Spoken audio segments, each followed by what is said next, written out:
Hello नमस्कार श्री स्वामी समर्थ। स्वागत आहे तुम्हा सगळ्यांचं माझ्या YouTube चॅनलवरती। आजचा दिवस तुम्हा सर्वांना खूप छान सुखाचा आणि आनंदाचा जाऊ देत हीच मी स्वामींच्या चरणी प्रार्थना करते आणि आजच्या व्हिडिओला सुरुवात करते। पण त्या अगोदर तुम्ही माझ्या चॅनलवरती जर नवीन असाल तर चॅनलला सबस्क्राइब नक्की करा। त्याचबरोबर कमेंटमध्ये श्री स्वामी समर्थ लिहायला अजिबात विसरू नका। उद्या 9 फेब्रुवारी वार आहे शुक्रवार आणि उद्या आहे मौनी अमावस्या। तर बघा प्रत्येक महिन्यामध्ये अमावस्या येत असते आणि प्रत्येक अमावस्येचं महत्त्व सुद्धा वेगवेगळं असतं। पौष महिन्यामध्ये येणाऱ्या अमावस्येला दर्श मौनी अमावस्या असं म्हटलं जातं। तर या अमावस्याच्या दिवशी आपल्याला माता लक्ष्मीची सेवा करायची आहे। या अमावस्येला स्नान आणि दान या दोन्ही गोष्टींना अतिशय महत्त्व आहे आणि या दिवशी पवित्र नद्यांमध्ये आपल्याला स्नान सुद्धा करायचं आहे। आणि मौनी अमावस्येच्या दिवशी पवित्र नद्यांमध्ये देवी देवतांचा वास असतो आणि त्यामुळे अशा वेळेला जर आपण तिथं स्नान केलं तर आपल्यामध्ये असणारी सर्व वाईट कर्म आणि पाप ही सुद्धा नष्ट होत असतात आणि त्याचबरोबर त्या व्यक्तीच्या जीवनातील सर्व अडचणी या सुद्धा दूर होत असतात।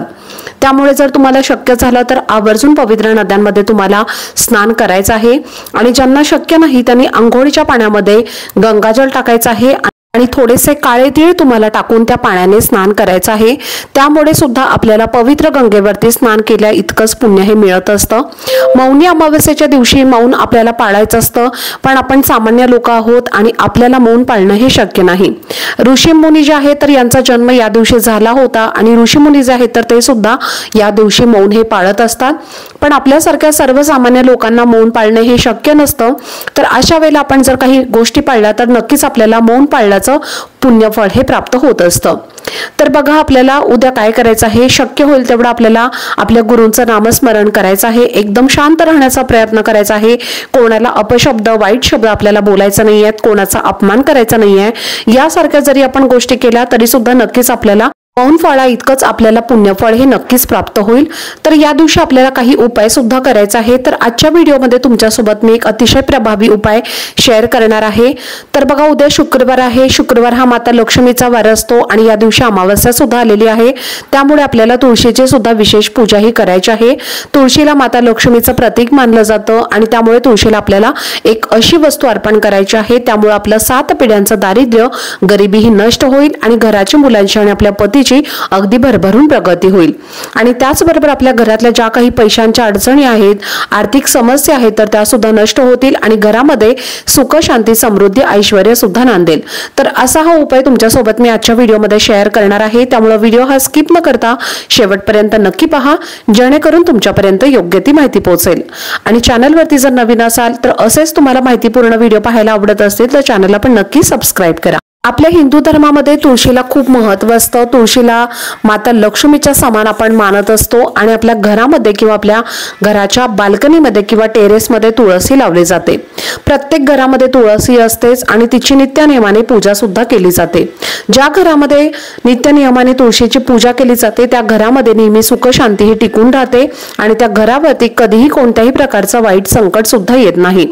कधी कधी तुम्ही पाहिलं असेल की तुळस जी आहे तर ती बऱ्याच वेळेला सुकून जाते। तर अशा वेळेला काय होतं, घरावर येणारं जे काही संकट असतं तर ते माता तुळशी आपल्या स्वतःवरती घेत असते आणि त्यामुळे ती स्वतः जळून जाते किंवा सुकून जाते। तर हा एक प्रकारचा संकेत असतो। त्यामुळे आपल्या घराच्या समोर तुळस ही असलीच पाहिजे, अंगणामध्ये तुळस असली पाहिजे। ज्या घरामध्ये तुळस असते तिथे नेहमी सकारात्मक ऊर्जा ही तयार होत असते आणि तिथे कुठल्याही प्रकारची वाईट शक्ती नकारात्मकता जी आहे तर ती सुद्धा प्रवेश करत नाही। त्यामुळे आपल्या घरामध्ये नक्की तुळस ही असलीच पाहिजे। तेव्हा आपण देवी देवतांना नैवेद्य दाखवत असतो तेव्हा त्याच्यावरती आपण तुळशीपत्र हे ठेवत असतो आणि त्यावेळेलाच देवी देवता हे आपला नैवेद्य ग्रहण करत असतात। की पवित्र ही तुळस मानली जाते। तर उद्या शुक्रवारचा दिवस आहे। तुळशीची पूजा करण्यासाठी हा दिवस अतिशय महत्त्वाचा असतो। माता लक्ष्मीला समर्पित असणारा हा शुक्रवारचा दिवस आहे आणि योगायोगाने या दिवशी अमावस्या सुद्धा आलेली आहे आणि म्हणूनच आपल्याला हा उपाय उद्याच्या दिवशी करायचा आहे। सकाळी आपल्याला उठायचं आहे, अंघोळीचं पाणी काढायचं आहे, त्यामध्ये आपल्याला थोडंसं गंगाजल काळे तीळ टाकायचे आहेत आणि तुळशीचं पान पण आवर्जून टाकायचं आहे आणि या पाण्याने आपल्याला स्नान करायचं आहे। त्यानंतर आपल्या देवघरामध्ये आपल्याला पूजा करायची आहे, देवांना सुद्धा साफ करायचं आहे, त्यांना सुद्धा गंगाजल घालून आपल्याला देवांना पंचोपचार आहे त्यांची पूजा ही करायची आहे।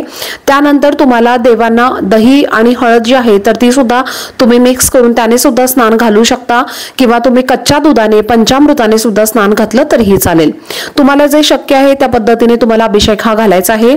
त्यानंतर पूजा करून आपल्याला देवी देवतांना फूल अर्पण करायचं आहे आणि त्यानंतर आपल्याला तुळशीची सुद्धा पूजा ही करायची आहे। तुळशीला सुद्धा आपल्याला तांब्याच्या कलशाने पाणी घालायचं आहे, किंवा चांदीचा जर तुमच्याकडे ग्लास किंवा तुमच्याकडे तांबे असेल तर त्यांनी सुद्धा तुम्ही पाणी घातलं तरी अतिशय उत्तम राहील। त्यानंतर तुम्हाला हळद कुंकू तुळशीला अर्पण करायचं आहे, एक फूल अर्पण करायचं आहे, अखंड अक्षदा आपल्याला तुळशीला अर्पण करायचं आहे आणि तुळशीची आपल्याला पूजा करायची आहे। यानंतर तुम्हाला काय करायचं आहे तर गाईचं कच्चं दूध तुम्हाला घ्यायचं आहे। जे दूध गरम केलेलं नसतं याला कच्चं दूध म्हटलं जातं, तर हे दूध तुम्हाला घ्यायचं आहे।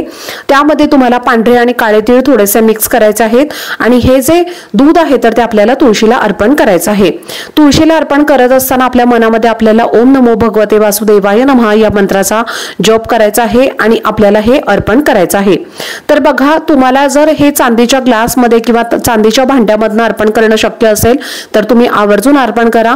त्यामुळे आपल्यावरती जे काही कर्ज आहे तर ते संपूर्णपणे त्यातून आपल्याला मुक्तता व्हायला मदत होत असते। तुळशीच्या वृंदावनावरती आपल्याला स्वस्तिक सुद्धा आवर्जून काढायचं आहे। हळद कुंकवाने तुम्ही मिक्स करून स्वस्तिक काढू शकता, किंवा फक्त हळदीने स्वस्तिक काढलं तरीही चालेल। त्या हळदी कुंकूमध्ये आपल्याला थोडंसं गुलाबजल सुद्धा मिक्स करायचं आहे, गोमूत्र मिक्स करायचं आहे आणि याची पेस्ट बनवून आपल्याला स्वस्तिक हे काढायचं आहे। स्वस्तिकामध्ये 4 डॉट्स आणि साइडच्या ज्या लाईन्स असतात त्या सुद्धा आपल्याला आवर्जून काढायचं आहे। तुळशीला आपल्याला अगरबत्ती ओवाळायची आहे, त्यानंतर आपल्याला दीप लावायचा आहे आणि तुळशी मातेवरनं आपल्याला तो ओवाळायचा आहे। शुद्ध गाईच्या तुपाचा दिवा हा आपल्याला आवर्जून लावायचा आहे आणि तुळशी मातेला आपल्याला हात जोडून प्रार्थना करायची आहे की माता लक्ष्मी माझ्या घरामध्ये सुख शांती समृद्धी नांदू दे आणि माझ्या घरातली गरिबी आणि दारिद्र्य हे नष्ट होऊ दे आणि माझ्या घरातल्या प्रत्येक व्यक्तीची, माझ्या कुटुंबाची प्रगती होऊ दे अशी तुम्हाला प्रार्थना करायची आहे। त्याचबरोबर तुम्हाला शुद्ध गाईच्या तुपाचा दिवा जो आहे तर तो तुम्हाला सकाळी तुम्ही लावू शकता किंवा सकाळी आणि संध्याकाळी दोन्ही वेळेला लावू शकता। तर संध्याकाळच्या वेळेला तुम्हाला आवर्जून दिवे लागणीच्या वेळेस हा शुद्ध गाईच्या तुपाचा एक दिवा लावायचा आहे तुळशीजवळ आणि हा उपाय सुद्धा करायचा आहे। तर उद्या तुम्ही हा उपाय सकाळी सांगितलेला जो अर्पण करायचा उपाय आहे तर तो तुम्हाला सकाळी करायचा आहे आणि दिवा जो आहे तर तो तुम्हाला संध्याकाळच्या वेळेला आवर्जून लावायचा आहे। त्यामुळे आपल्या घरातल्या सर्व नकारात्मकता, वाईट शक्ती, दुःख, दारिद्र्य, गरिबी ही संपूर्णपणे नष्ट होते आणि घरामध्ये नेहमी सुख शांती समृद्धी सुद्धा कायम टिकून राहते। तर चला, झालेली सेवा ही मी स्वामी महाराजांच्या चरणी रुजू करते। आजचा व्हिडिओ जर तुम्हाला आवडला असेल तर व्हिडिओला जास्तीत जास्त लाईक, शेअर आणि चॅनलला सबस्क्राईब नक्की करा। भेटूयात पुढच्या व्हिडिओमध्ये, तोपर्यंत सर्वांना श्री स्वामी समर्थ।